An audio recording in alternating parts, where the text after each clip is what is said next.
बच्चों, अभी तक हमने सीखा कि किस तरह से राजप्पा ने नागराजन का एल्बम चुरा लिया और अपने घर में लाके छुपा दिया था।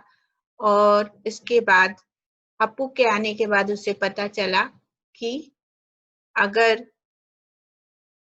वो एल्बम उसके पास मिल गया तो उसे कितनी बड़ी दिक्कत हो सकती है। क्यों?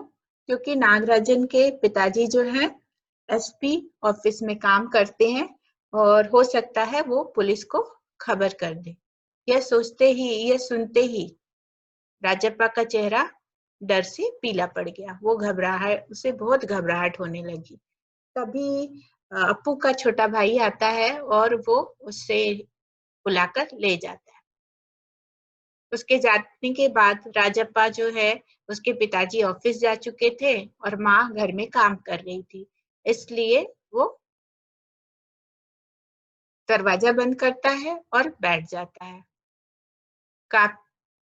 काफी देर बैठने के बाद जब उसे दरवाजा खटखटाने की आवाज सुनाई देती है, तो वो दरवाजे से निकल करके अपने कमरे से निकल करके पिछवाड़े की तरफ भागता है। पिछवाड़ा यानी घर का पिछला हिस्सा, है ना? पिछवाड़े की तरफ भागता है। पिछवाड़ा यानी घर का पिछला हिस्सा भागता है और फिर जल्दी से जाकर के बाथरूम में स्नान के कमरे में घुस जाता है। वहां पर अंगीठी जल रही होती है। अंगीठी यानी चूल्हा, है ना? चूल्हा जो होता है ना, इसे बोलते अंगीठी। अंगीठी जल रही होती है और वो उसमें क्या करता है, फटाक से जा करके उसको अपने क्या बोलते हैं, उस एल्बम को डाल देता है। वहां पर पानी की डेगची चढ़ा रखी थी, पतीला चढ़ा रखा था, है ना? और उसमें वो फटाफट एल्बम निकाल करके डालता रहता है। ये सब जब वो जलाता रहता है, तब उसे एहसास होता है कि उसने कितनी मेहनत से वो एल्बम हासिल की थी और आज वो राजप्पा का नागराजन का एल्बम जला रहा है और ये उसके मन में एक तकलीफ की तरह चुभने लगता है। तभी उसे ध्यान में आता है कि बाहर के दरवाजे के खटखटाने की आवाज आ रही थी और माँ ने दरवाजा खोला है और जल्दी से उसे जोर से आवाज देकर बुला रही है। वो गीला तौलिया, क्योंकि वो नहाया नहीं रहता है, वो नहाने का नाटक करने और डर से बचने के लिए बाथरूम में घुसा रहता है, तो इस बात को छुपाने के लिए वो गीला तौलिया लपेटकर नीचे उतर के आ जाता है और कपड़े बदल करके यह बताने के लिए कि वो नहा रहा था, वो ऊपर आता है। ऊपर आकर के कपड़ा पहनता है और फिर नागराजन के समीप आके बैठता है। यहाँ आने के बाद वो देखता है कि नागराजन का चेहरा बहुत दुखी है। वह लगभग रोता हुआ महसूस हो रहा है। वह यह दिखाने के लिए कि नहा रहा था, वो गीला तौलिया लपेट कर ऊपर आता है और कपड़ा बदलकर नागराजन के सामने पहुंचता है। नागराजन के सामने पहुंच करके उससे बात करता है, तो उसे पता चलता है कि नागराजन का चेहरा रो करके पूरी तरह से सूजा हुआ है। लेकिन नागराजन ये छुपाने की कोशिश करता है, क्योंकि आपको पता है कि इस उम्र के बच्चे अपनी कमजोरियों को दूसरों के साथ में नहीं दिखाना पसंद करते। शायद इसी कारण से नागराजन जो है अपना चेहरा छुपा करके दूसरी तरफ घुमा लेता है और उसे बताता है कि उसका क्या कहते एल्बम गुम हो गया है और वो एल्बम उसने अपने दराज में रखा था। जब वो शहर गया था तो वापस आके लौट कर देखा तो उसे एल्बम नहीं दिखाई दी। राजप्पा उसे सांत्वना देता है और उसको बोलता है, रो मत यार। वो इस समय उसे नागराजन को रोते हुए देखकर उसके मन में बहुत तकलीफ महसूस होती है, इसलिए वो दौड़ कर जाता है और एल्बम उठा करके अपना लेकर के आके उसे देता है। बोलता है, ये रख लो, अचानक से हुए उसके व्यवहार में परिवर्तन को नागराजन समझ नहीं पाता है और वो बोलता है कि क्या तुम मुझे बहला रहे हो, क्या मुझे बुद्धू बनाने की कोशिश कर रहे हो। तो राजप्पा बोलता है नहीं नहीं, मैं तुमको सच में ये एल्बम देना चाहता हूँ, तुम ये एल्बम रख लो। राजप्पा इस चमत्कार से आश्चर्यचकित हो जाता है और उसका गला जो है वो खुशी से भर जाता है।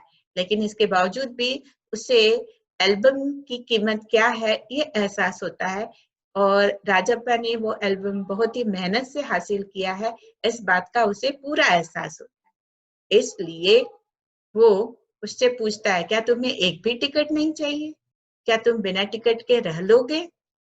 तो वो समझाता है कि हाँ, तुम रो मत, मैं ये सब कुछ कर लूंगा, मैंने बड़ी मेहनत से ये हासिल की है, ये तुम्हें पता है, लेकिन मैं आज ये एल्बम तुम्हें देना चाहता हूँ। किसी तरह से यह बात नागराजन को समझ में आती है और फिर वो नागराजन एल्बम लेके चल पड़ता है।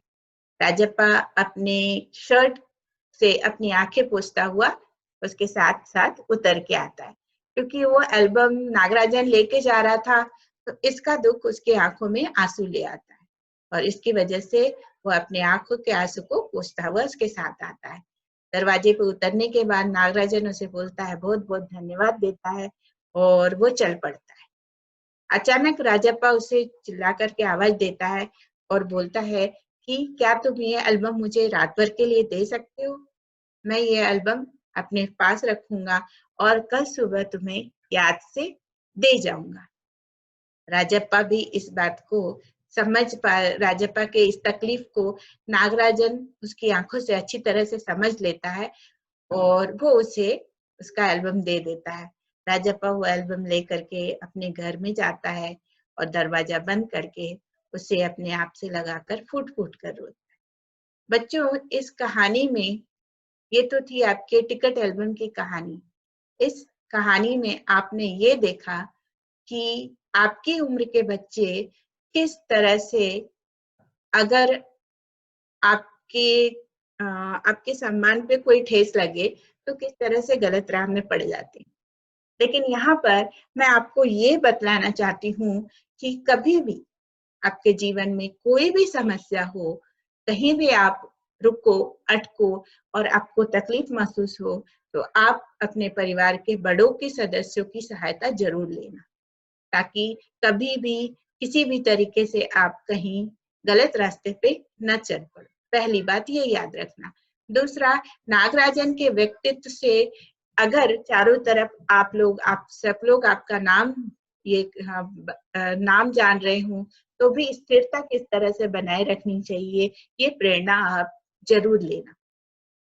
राजप्पा के व्यक्तित्व से आप ये जरूर सीखना कि किसी भी चीज को बिना मेहनत के हासिल नहीं किया जा सकता है, इसलिए हमें दिन रात मेहनत करनी चाहिए अगर हम अपने जीवन में सफलता चाहते हैं। ये हमारे टिकट एल्बम से मिले हुए संदेश हैं। अगले वीडियो में हम पुनः मिलेंगे। नमस्ते बच्चों।